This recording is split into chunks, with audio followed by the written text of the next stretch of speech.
last couple of times, so we're glad to Yeah, have you back. sorry. I'm glad to be back. See Richard Kirkendall. Good evening, everyone. Nice to see Hi. you. How are I you? see. Oh, doing well yourself. Good, thank you. Okay, we have two more people we're waiting for. Okay, Rabbi and Deborah.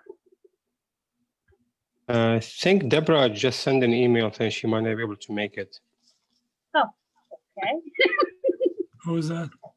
Deborah. I Number- think. Sam, looks like you're doing question number 3. We'll get it done. Oh, yeah. I read ahead a little bit on number 3, and I have one little thing that I thought I might, if you're out of something to say, I might have something. If you want to start, you could, and Tony can also help, I'm sure, Anthony. but Yeah, I don't think I saw the questions. There wasn't, There question- were no questions. there are not Oh. questions this time. Oh, okay, Yeah. good. There are good. not questions. We're just going to respond to your soul, your Oh, saying. okay. Yeah. Yeah. So You just passed out the lyrics to the song. we did, Yeah, okay. Okay. yes. So the lyrics are out for all. Great. It's okay. You can't get on? What is it?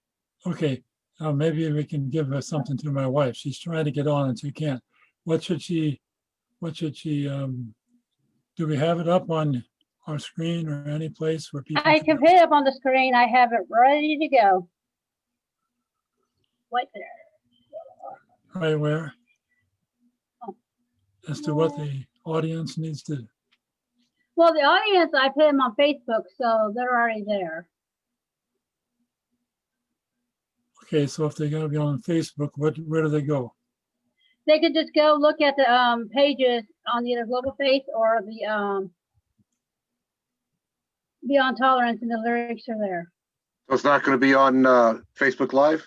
It is already on Facebook Live, yes. Oh, okay. He was You're talking on about the Facebook? lyrics. You're Got on it. Facebook Live?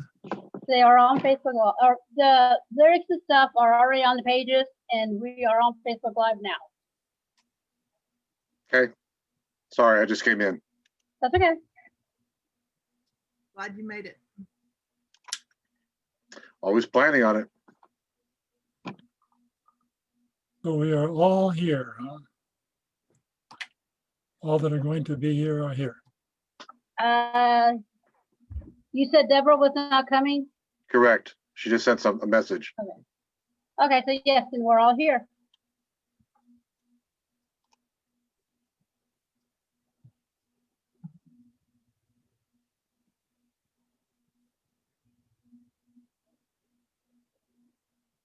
You know, I'd be happy if we all muted except for Tony. A good idea. Good idea.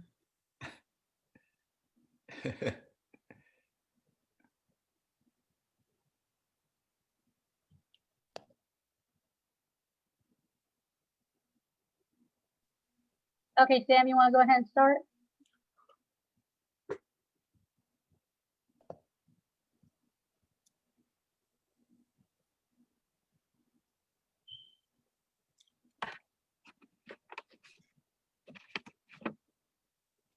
Well, welcome to our faith racism panel discussion. This is our 5th one, and this one's going to be a little different. It's sponsored by Global Faith in Action and the Beyond Tolerance movement. And I'm Sam Meiskens. I'm host of this very exciting and unusual panel discussion because tonight's panel discussion is called A Dialogue Through Song, Speaking Out for Racial Justice. And this is going to be a bit different than what we've had before. And so I want you, all of you who are listening and those of you who are out there listening, remember that you may hear one great song and then we have some dialogue going. Don't think that's all the song.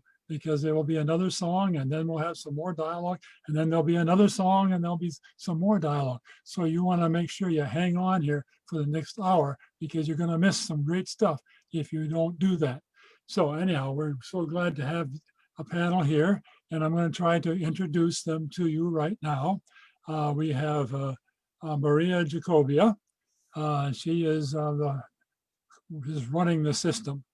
So we're glad you can be with us. Is Serinda going to be here at all? Is she working anything? Serinda? She's here. Oh, she is. Okay, well, Serinda Moore then. She's the executive director of oh my goodness. She's the executive director of Alternative Gifts International. So we're glad that she's with us. We have Rabbi Michael Davis. Rabbi Michael Davis is the rabbi of Congregational Emmanuel. We have Naeem. Naeem, you're here, right? Rabbi Michael Davis is the rabbi of Congregational Emmanuel. Is that what I said? Naeem. Rabbi Michael Davis. Naeem. What's going on? We're just having some echoing problem, I think. Yeah, so we were hearing it over again. Is it working now, Maria? Yeah, it's fixed. We were just having some trouble, huh? Well, anyhow, Right. Rabbi Michael Davis is the rabbi of Congregation Emmanuel. Naeem Baoud, he is the president of the Al Bait Islamic Center in Wichita. So glad you can be with us. Then we have Reverend Carl Richard Kirkendall. He is the president of the Greater Wichita Ministerial League, and he is the pastor of Bethany Baptist Church. Did I get it right? Yes, sir. You sure did. Okay. Okay. And then we have Mother Dawn Frankfurt. She is with us today, and she is the pastor of St. James Episcopal Church. And then let's see if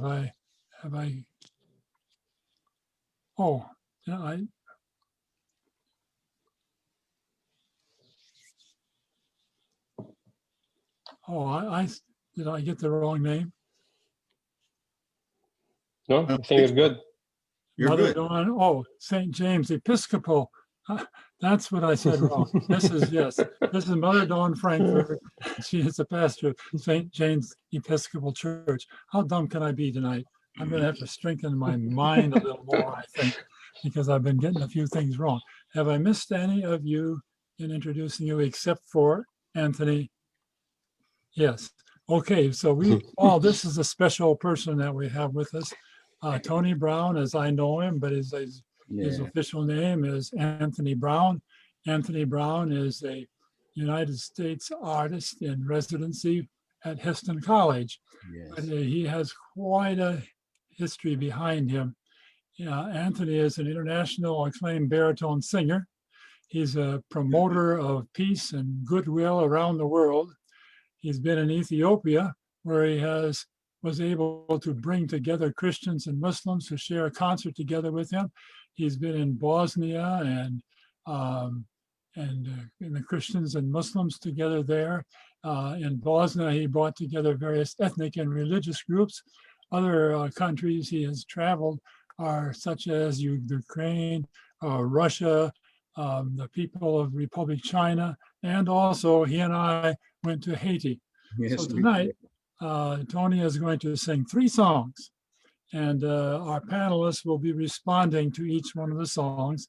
And if some of you want to respond who are listening, there should be a way you can get onto an email and send us a message, and Maria will let us know what it is, and maybe we can respond to you as well. So we hope you will watch this whole thing and you will respond to some things you might like to know about. So let's right now go to Tony. And Tony, maybe you can start us off now. Why don't you tell us what song you're singing a little bit and then sing the song. The song is called I am a small part of the world. And it's true. But, well, I won't say anything more than that because we're going to talk about it afterwards. I am a small part of the world. I have a small hand which to hold. But if I stand by your side and you put your hand in mine, together we can be so strong and bold. I am a small part of the world. I have a small dream in my eyes. But if I tell you my dreams and you add your dreams to mine, together we can reach up to the skies. Hand in hand, dreams combine, voice with voice, together for all time. Hand in hand, dreams combine, voice with voice, for all time. I am a small part of the world. I have a small voice ringing clear. But if I sing out for justice and you add your voice to mine, together we have nothing left to fear. Hand in hand, dreams combine, voice with voice, together for all time. Hand in hand, dreams combine, voice with voice, for all time.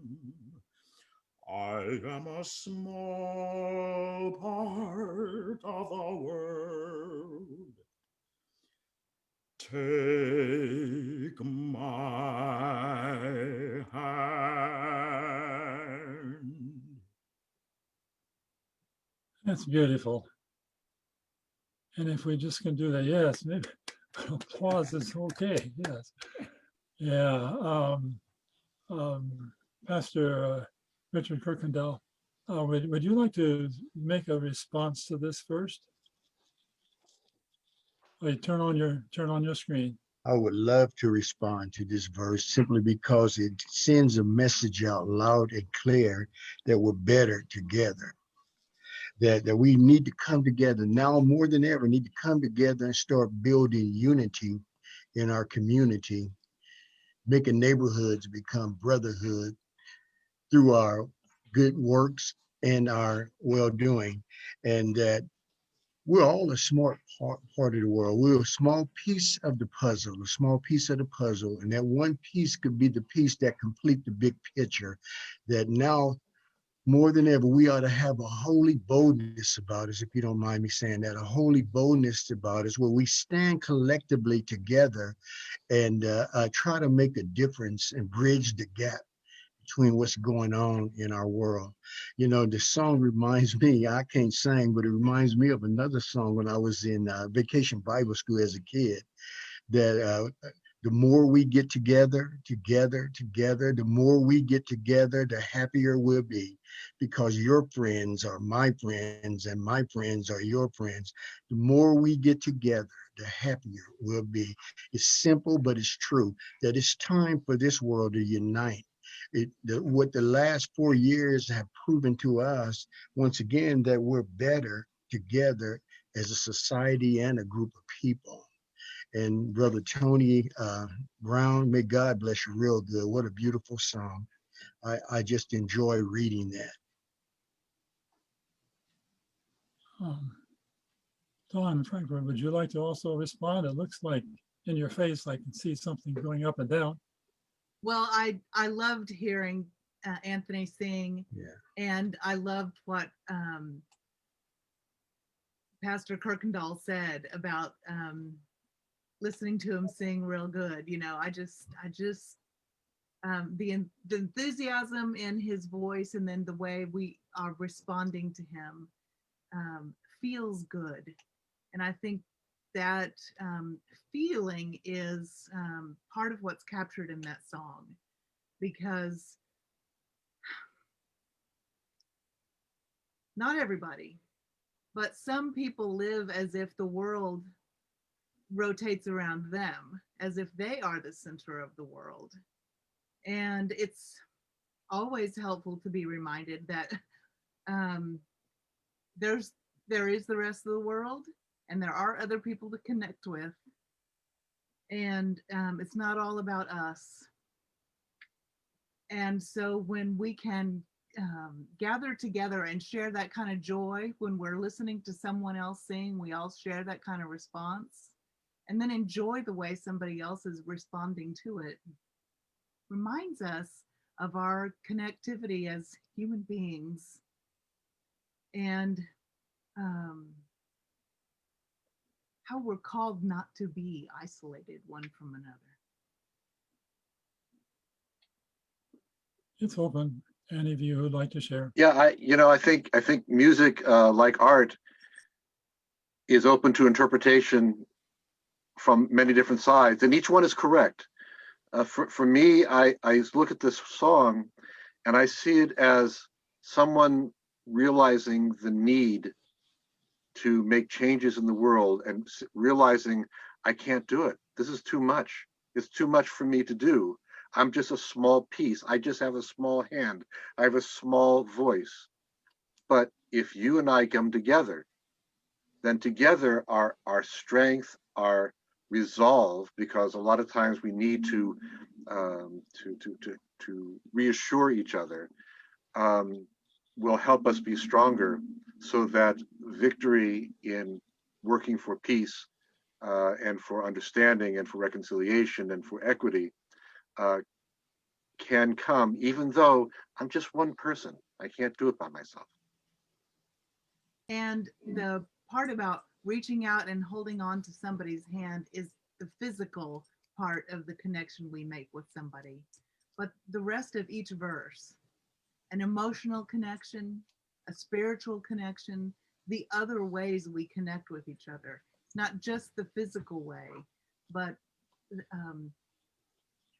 the whole relatedness we share. I think it's important, and then the voice is important. The poetry is important. The meaning of the word. I think his voice makes your heart flutter. It goes up and it goes down. It gives you that sense that even though you're small in this world, but you're not alone. There's people thinking the same way you're thinking, and they're waiting for somebody to reach out to them and stand hand in hand and give support. I like the part about the voice and bringing back to justice. It's very important, because it's bringing some idea that this person who feels I'm small in this world, I have no voice to it, is feeling unjustified, is feeling being oppressed somewhere, and is looking for a hand, looking for support to take him out of that, let's call it misery, or out of that condition to a better spot. At least to bring it, my word stuck to me as the word justice is very important, that to bring that sense of justice, not just well-being or richness. It's it's beautiful. I think the use of the word, the poetry is great. The use of the voice to portray the poetry is, in my opinion, is better. It's actually making you go deep inside yourself to find that place and get that feeling you're not alone. Go ahead, Don. And one other point, when I read these lyrics ahead of time, it says, I have a small voice. And I heard a child's voice or a small person's voice or a quiet voice or timid voice. But the voice that sang was loud and powerful and confident. Yeah. And that shows that even if you have a small voice, it can make a loud sound, especially if it's combined with other people. Well, also, as Elijah learned, the still small voice can be one of great power too. Yes. Yes. Tony, you have anything you'd like to say about it? Well, I was just Yeah, thinking turn it, about, turn it up. oops, yes. Can you hear me? Yes. I was thinking about this past year after the death of George Floyd, and I was thinking about the uprising across the country that happened, and how it was an amazing coming together, and it really created a certain momentum to the point that corporations were giving money to organizations like Black Lives Matter. Black Lives Matter was such a peripheral organization that people looked at kind of crosswise because they thought they were bad people. And all of that shifted when masses of people came together to speak out against the injustice of George Floyd's death. And not just George Floyd's death, because we had Breonna Taylor, and before him we had Ahmaud Arbery. And it was almost like a combination of all of that on top of the fact that we were in the middle of a pandemic and an economic downturn. And we weren't alone. And when we come together, my point, I think, is that it creates power and influence that can change the world. And Go ahead. how small and alone did George Floyd's voice seem? Yes. And I think the rest of the world has responded to say, you don't have a small voice. And we heard you, and we are paying attention. Right. I think his voice lingers in the minds and hearts of many. That small voice was very powerful. It truly was. And I think, that's just a statement about what can happen when people coalesce and work together on something. It's far better than working by yourself.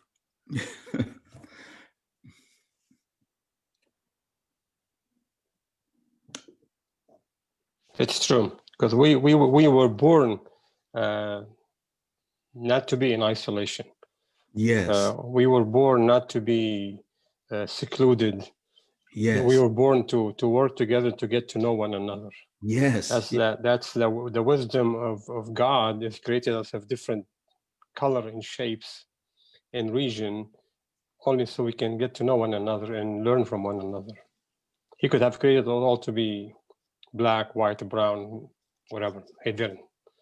There's the wisdom behind it. The wisdom is to get to know one another and learn from one another. And I think that was the beauty in some ways of what happened this past year with old people, young people, people of all across the whole spectrum of race. And it was beyond the civil rights movement because there was so much more diversity. And it was a beautiful thing to behold. I couldn't go out in it because of the pandemic, and I didn't really want to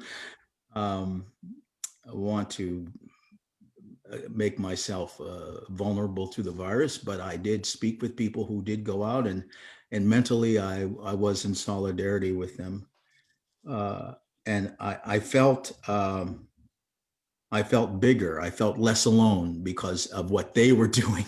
Yeah. It was very interesting to watch and then to feel the affinity with them. But it shows the power of people coming together too. Yeah. Like I've been saying for quite some time now, this is a new stage of the civil rights movement. And I Yes. think there are a lot of people who, when one thing happens, when one person is shot, when one person is abused, oh, there it is again, and you file it away. Yes. But the response of the nation has Yes. been so strong that So there are people who are finally coming to it, kicking and screaming, some of them, but realizing that something has to change.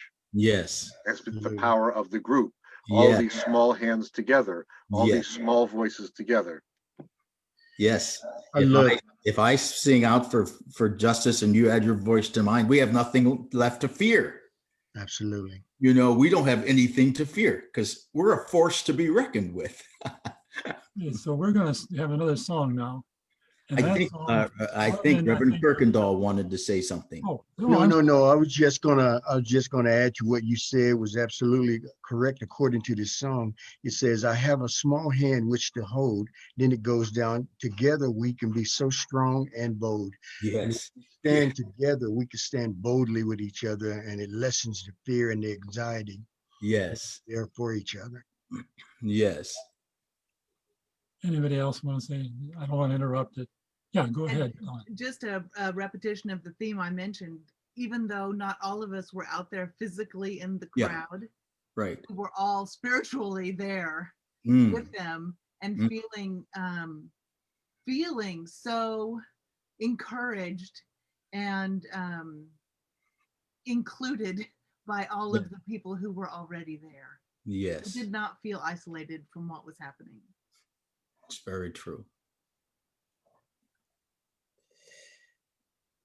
Are you ready for the next one? We're ready for the next one. I kind of have a feeling like Tony does when we say trying to get to know people when you have sitting in your house all the time, because that's what the doctors tell me I must do. And so it's a difficult time It that we are in right now. But Yeah. things like what you're doing, the evening I have with all of you, just means so much to me. I'm so pleased to see each one of you, and I like to hear what you have to say, because many of you, and the others that were not here, didn't know until we started this panel. So thank you so much. Now let's hear that we are building up a new world. That's I want to say just a little bit about this song. It's to the tune of Jacob's Ladder. And there's a man by the name of Vincent Harding. And Vincent Harding was a civil rights activist. He was the speechwriter for Martin Luther King. And he gave that speech at the Riverside Church in New York on Vietnam. And really, that speech that King gave really was what made him even more threatening, because he was beginning to move outside of this little container of talking about the Black situation, and he began to weigh in on other issues like the Vietnam War. And I really do think that that was something which cost him his life. Vincent Harding was an active civil rights leader in his own right, very prolific writer, and just a wonderful person. And maybe like 6 or 7 years ago, he's died since, but he said to me, he said, now, I wrote these lyrics, and he said, and I want you to sing this as much as you can. And so I said, well, I'll sing that as much as I can. And so when you hear the lyrics, you will know the tune, but the lyrics are related to what he wrote. And it really is about the kind of life that he led and about the lives of many of his friends who were in that struggle with him. We are building up a new world. We are building up a new world. We are building up a new world. We are building up a new world. Builders must be strong. Courage, sisters, don't get weary. Courage, brothers, don't get weary. Courage, people, don't get weary. Though the way be long.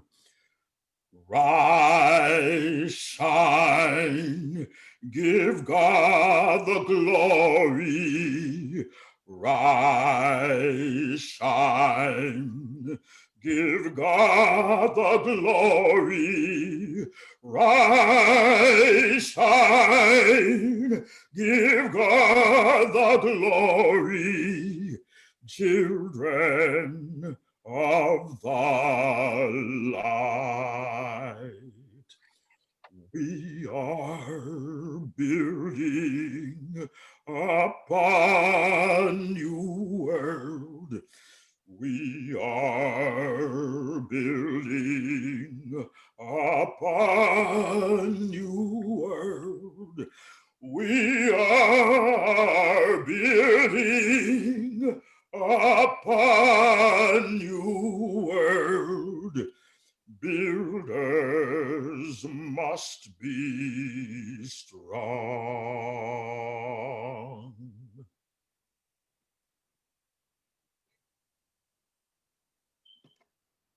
Chaim, you want to start? Beautiful. It's a beautiful song, beautiful words. We are building up a new world. Giving you the sense that we are moving from one world that's lacking justice, that's full of oppression, inequities, to a new world where justice is spread, peace is present, love and mercy spread between brothers and sisters. And it goes on to say, builders must be strong. You gotta build yourself. You gotta create that sense of strength within yourself, within your community, to create that change. Because change causes a lot of chaos. Change causes a lot of issues with people who are not willing to change because they're gonna be losing something. Change always comes at the price of some other people giving up something that they have. So you must be strong. You must be willing to do this. And it goes on to say, courage, sisters, don't be weary. And I'm interested, he put the sister before the brothers. He put the women before the men. Because it is, women create the world. Yes. They hold the world, right? Because they carry the womb holds that. And it's known that the world actually, or the heaven, is underneath of the mother because of the woman, the womanhood. So that's a great sense. He put that one first there. He goes to the brother and he is to the world. So he's starting actually on a small scale. Sisters and brothers, there's a small community start. Then he goes to the larger community at large. He goes, courage, people, don't get weary. So now to the larger community in a sense to bring them in. So you start small, then you expand to the larger one. Though the way may be long, which is important to remember, the struggle for justice, the struggle to a better place, the struggle to a new world is long and it's tough. And it's important to say builders must be strong. because it's gonna be a rough ride to get to the other side. But it's important, which is good to know. In the end, of course, rise, shine, give glory to Lord, give God the glory. It's important to remember that God is on your side. God is with you. And that's the important part, to give you that push, to give you that strength to go move forward. That's what I got from this. It's a beautiful thing. When I was a kid at camp, we used to sing the last verse, "Rise and shine and give God the glory." A bunch of hundreds of Jewish kids sitting in the dining hall singing this in the morning, and no idea where it came from. But it's really important to understand where it came from, because Vincent Harding, as you mentioned, Tony, he was a speechwriter for King, but he was also participated in the Mennonite community for quite some time. It's true. And so I have to assume that he was a pacifist. And I read something he said when he first met Martin Luther King in the 50s, late 50s, I guess. He writes of an incident where he's sitting there with King and someone else, I don't remember who, and King interrupted their discussions, their plans, and said to this other person, "You just came back from India, where you had dealings with Mahatma Gandhi. Tell me about this. Tell me about him. Tell me what you learned." And this is because Martin Luther King was a pacifist. He was a fierce pacifist. He was an active pacifist. And all that he did through pacifism. And so I imagine Harding taking that to heart and teaching that think about the building we're talking about. We're building a new world based on pacifism. Builders must be strong. Do you know how hard it is to be a pacifist in a world of violence? You mentioned the Vietnam War.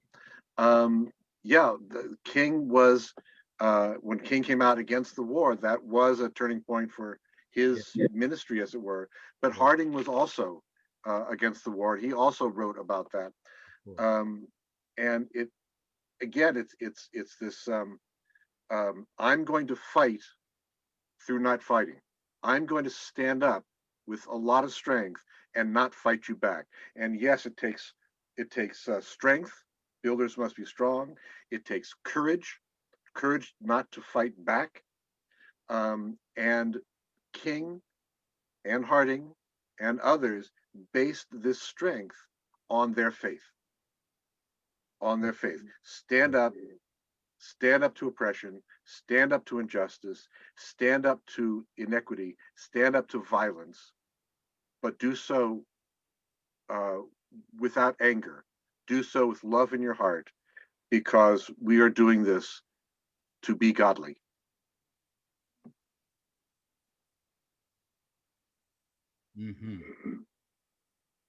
It's also a song of encouragement.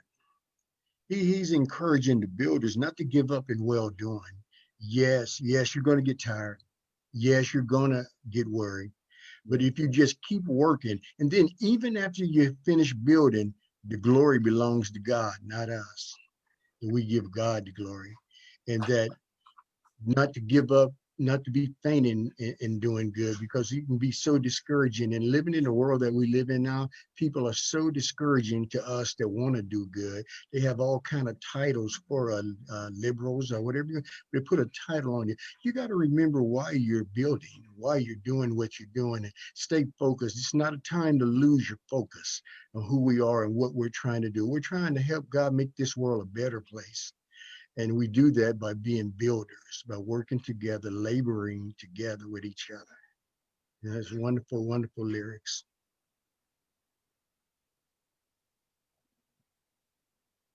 Not every community has the same kind of history of persecution and lack of privilege. And so not everybody has built up stamina and endurance. So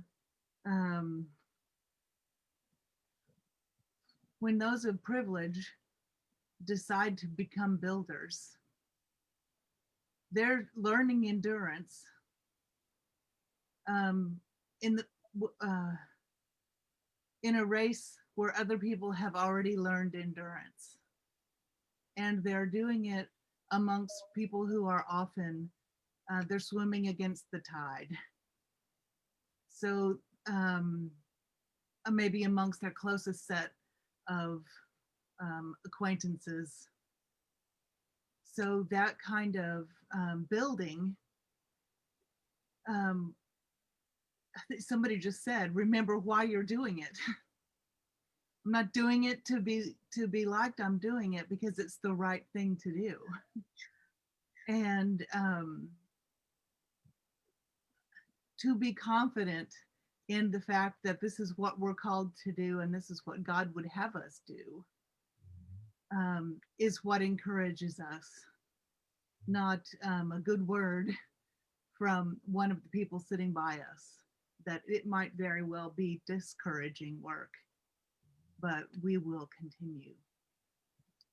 Even though we might not have built up our endurance yet, like other communities who have put up with so much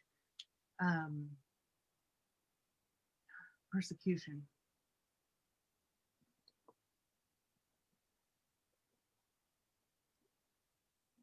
I often think of John Lewis when I sing this song because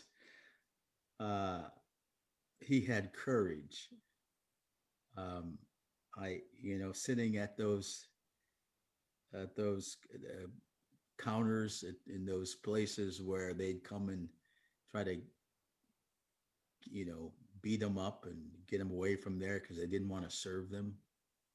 But they would go again and again, and or walking across the Pettus Bridge and Edmund Pettus Bridge and being whipped with those batons that the police had, but never quitting, never giving up. Builders must be strong. Just and you have to have courage, and you have to, and I think. In the kind of work, in this kind of work, there would be many opportunities for us to say, well, I'm exhausted. I can't do this anymore. But we can't not do this anymore. We have to, and there are many narratives. I'm not just talking about race. There are many other narratives where we all have to be as one, and be as one in a tireless way, where maybe we build each other up and encourage each other, but we don't quit. Well, and I often find that being a woman and my experience in that minority is a way in for me. Yes. To understand another kind of oppression. And so that particularly that verse that started out with courage, sisters, don't get weary, really pulled me in.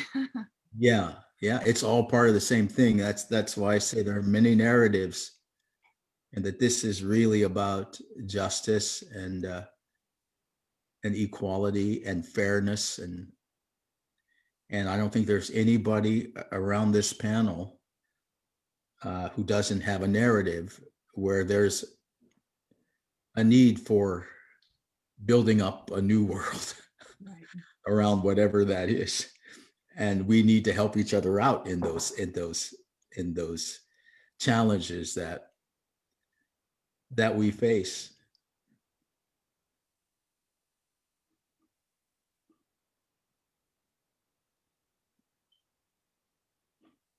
You have to have, I think, deep compassion, commitment to this work. You have to have a heart for injustice, and you have to have a depth about your soul. I think, in order to build up and be committed to building up that new world. I was just reading something recently where the writer said he called it sacred activism. And this is all sacred work that connects to our understanding of who God is and what God wants us to do and be. And it is active work. But we need each other, I think, to do it. Can I connect the dots of the first song to the second song? He said, Yeah. I'm a small part of the world. Put your hand in mine and we'll build a new world. And it's still about inclusiveness, coming together, working, encouraging each other. Yes. Power of song. Yeah.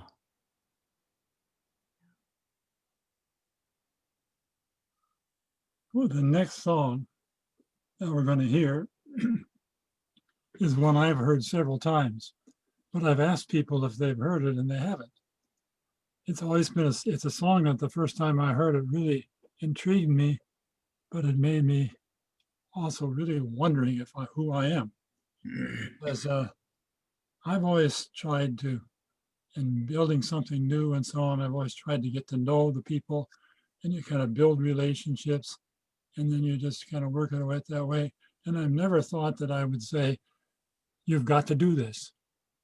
I've never felt that I make them hear you.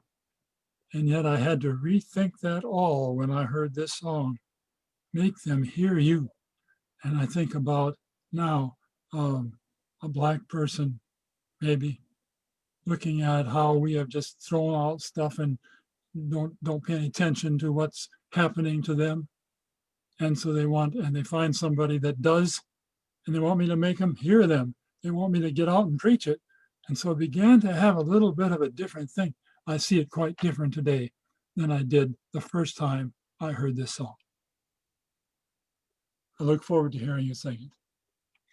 The song is from a Broadway show, actually, called Ragtime.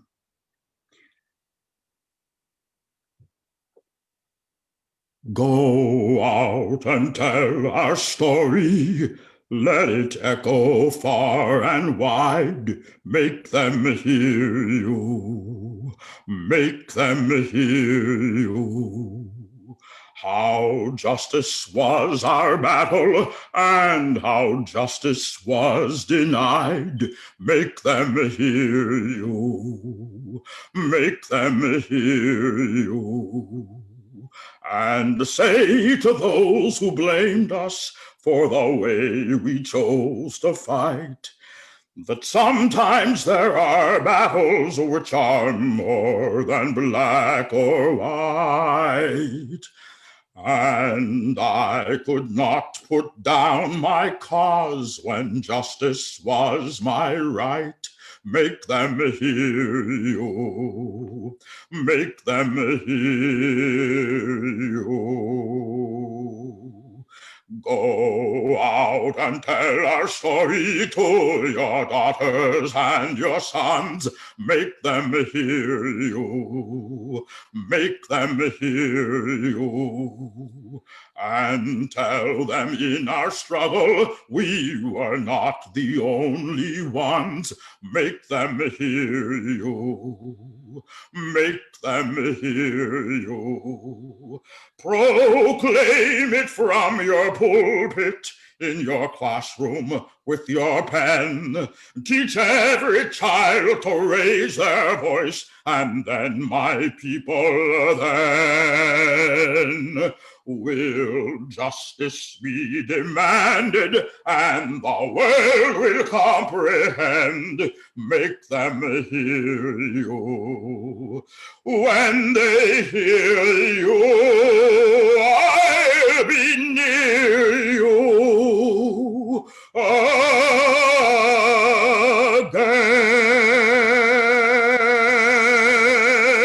again. Wow. Wow, that's very befitting.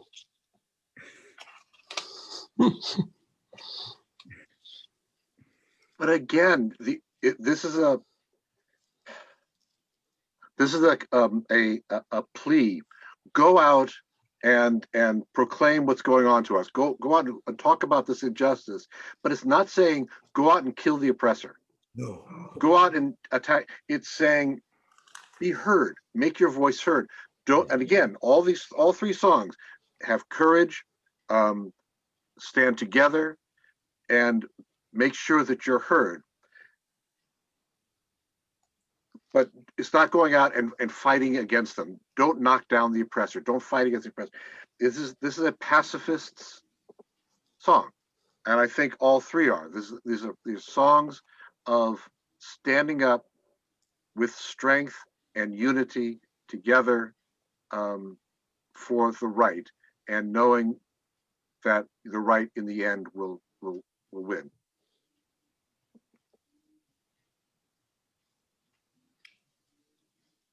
And this song is really a song for everyone. It says, go out and tell our story to your daughters and your sons, make them hear you. Every one of us in here has a platform, and whatever our platform is, whether it's in the classroom, whether it's from the pulpit, we have to stand and make them hear us. My grandfather, Richard Mayberry, was a country farmer. He had a whole lot of country sayings, but he said one that just stick with me that says, the door that squeak get the most oil. See, we got to go out and squeak and stand up for what's right, and be bold about it and make them hear us loud and clear.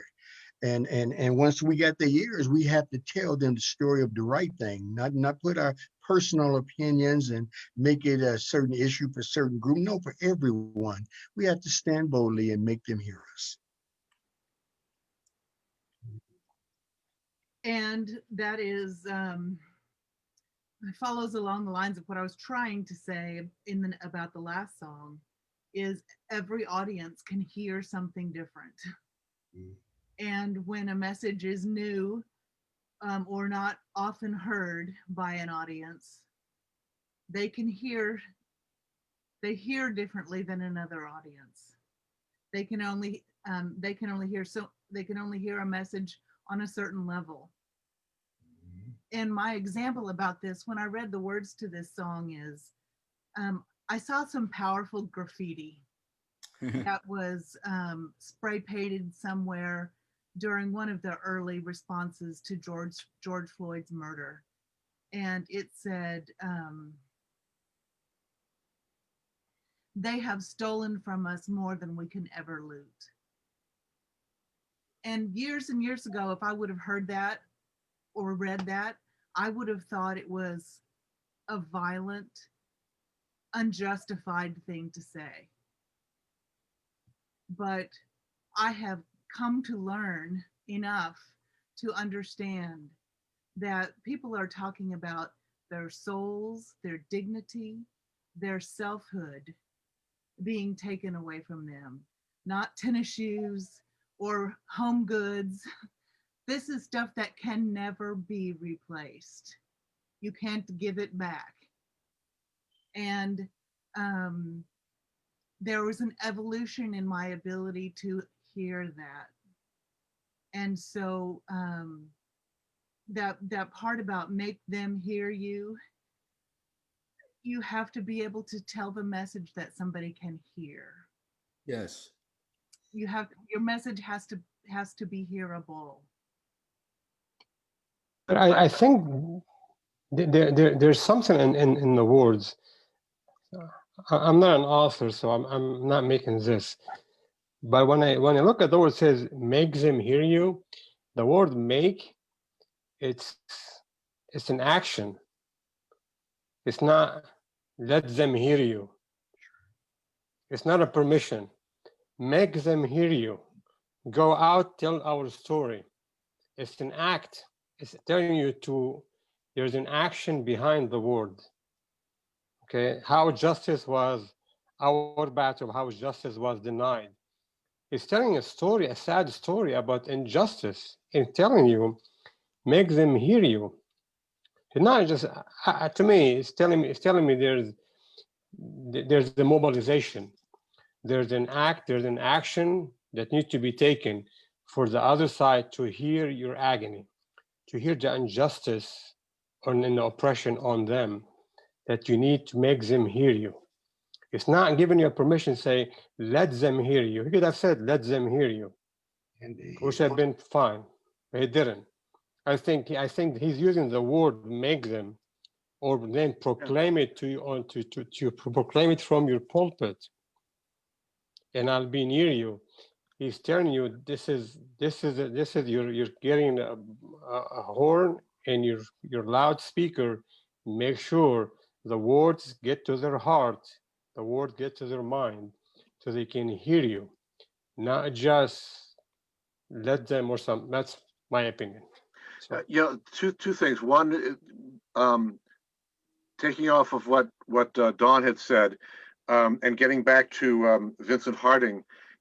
One of the things that he used to teach was that, okay, people, it's time to put away the nonsense, the pursuit of tennis shoes and things like that, and whatever it is, or video games or television or whatever, and focus on what's important.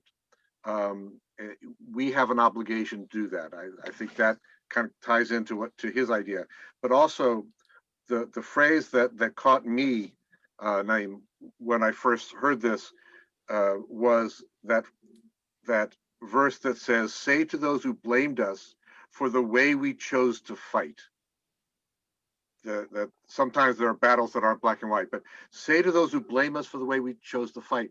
And how many times have we heard this past summer and before people saying, "Well, gee, I sympathize with their plight, but I wish they wouldn't react that way. They're overreacting. I wish they would just use words and not react." And we don't have, no one wants destruction.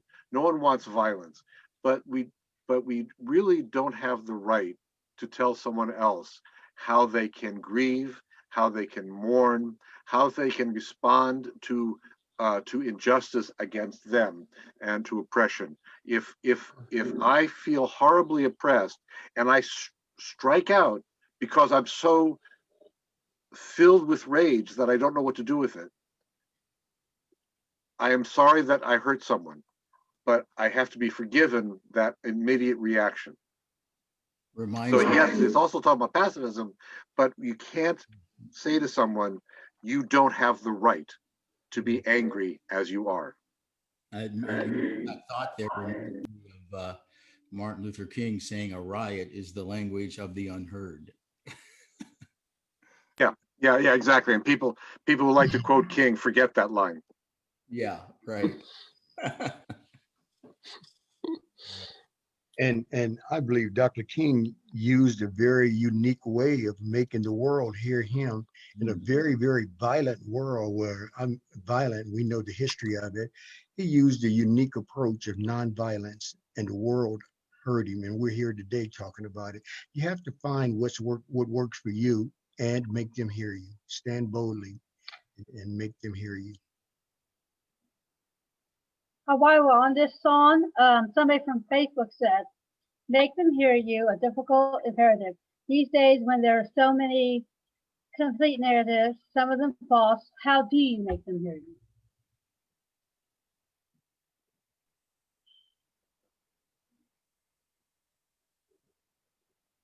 With competing narratives, where there's so many voices out there, how do you get your voice to be heard? And as Reverend Kirkendall said, think what King did and think what folks did in that generation. It is a very powerful message to sit down and not be moved. It is a very powerful message to have 1,000 people stand together and pray. It is a powerful message that you can offer if you come together in a pacifistic way and express your feelings. That is how you can be heard.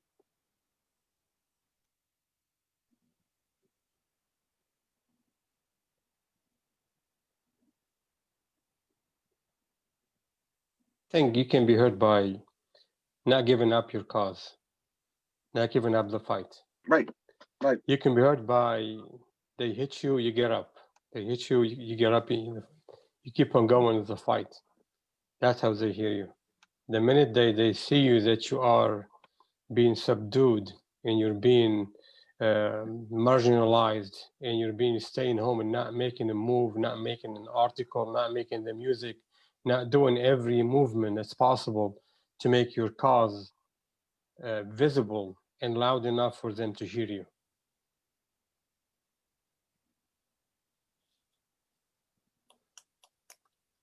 And there's power in numbers. You know, one voice is small, but 100 voices can be quite impactful. You know, if you take these three songs, I'm sorry, you take these three songs and weave them together. Yes. You know, what an instruction booklet Yes. for activism in today's world. Yes. Correct. Yes. Yep.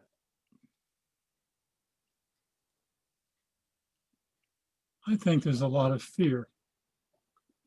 I don't, when I was 18, I decided I would be a pacifist.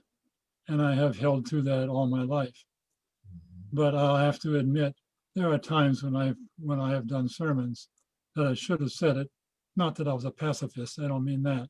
I mean to say things that I think should have been said, but I was fearful to say it. I think today, as I listen, right now we've got a chance of listening to a lot of people doing their sermons, a lot of preachers doing their sermons. All you got to do is get on the, on Facebook, and this church is doing it, this church is doing it, this, you can hear what they have to say. And I often say to Ellen, but they didn't go far enough. That she or he stopped too early in what they want to say. We've got to be more brave in what we say to each other today, because it needs to be heard. And you can tell that a lot of these pastors know that it needs to be heard, but they stop before they get there. And I believe that when God gives you a message, that you have a responsibility to stand boldly, like you said, through the storm and the rain, and let that message be heard. Now is not the time to get all quiet and mealy-mouthed and complain about it later when you should have said it then. No, it's time to stand up boldly and speak out, is what he's saying. Let your voice be heard. And I promise you, when you start speaking out, someone else has the same plight and they want to speak out. And before you know it, the numbers begin to grow. We know there's strength in numbers when we all come together to let our voices be heard. There's nothing like a truth or a true word spoken against or spoken loud enough in front of an oppressed ruler or an oppressed group or an oppressed organization. It's very important that as we are leader in our community to be able to speak those true words when we see injustice is taking place, when we see harm is taking place, when we see robbery is taking place, usurpation is taking place. It's our job as leader in our community is to speak the truth about it and speak it loud enough that, as they say, make them hear you. Let them hear the words. But not just defending ourselves.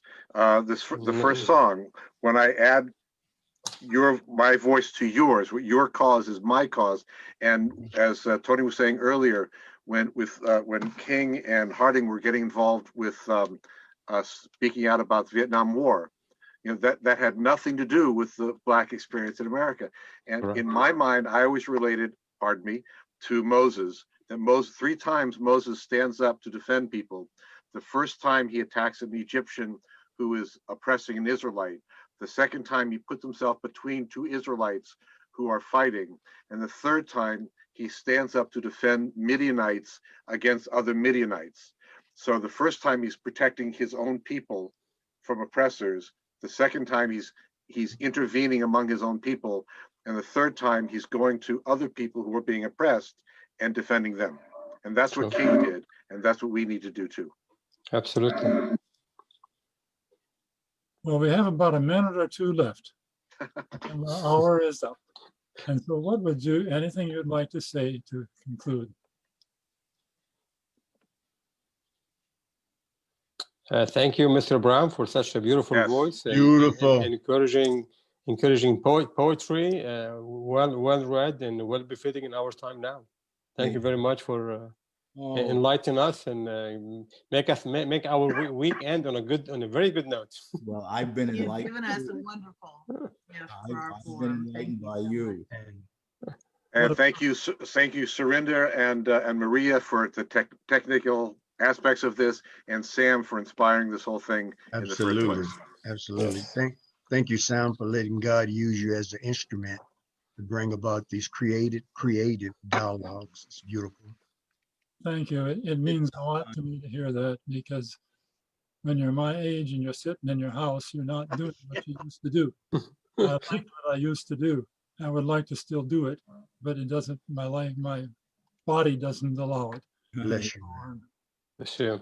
Nice to hear that from you all. And Thank you. another time, I would be very interested to hear about how we who are connected to Wichita can coalesce around a variety of issues and things that maybe need to be addressed.